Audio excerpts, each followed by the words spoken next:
Well, it's time now for a few words from Tim Stevenson, who is Secretary of the Hull and East Riding Humanist Group. Good morning. I'm an atheist. I'll repeat that for clarity. I'm an atheist. Perhaps that is not what you expected me to describe myself as. An atheist is someone who does not believe in fairies. That's right, those dragonfly-winged little people who it is said live at the bottom of your garden. You might be thinking that the idea of a word to describe what nobody believes in is ridiculous. In fact, belief in fairies was widespread until the beginning of the 20th century.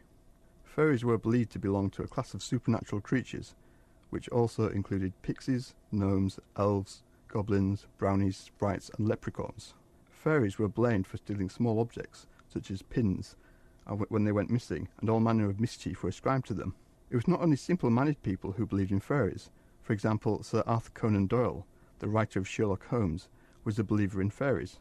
Someone living in Victorian England might have been sceptical about someone claiming that one day almost nobody would believe in fairies. They might have thought that belief in fairies was sufficiently widespread that the belief would persist, perhaps fulfilling a psychological need in the fairy believer. But belief in fairies did die out, and today most of us are atheists. I doubt if you would describe yourself as an atheist, because it would seem to put too much importance on the thing you are not believing in, and there are an infinite number of things that you also don't believe in. It would be better to find a word that properly describes what you do believe in. I believe in science, democracy, an open society, secular ethics, and a naturalistic worldview, in which fairies, ghosts, miracles, and gods play no part.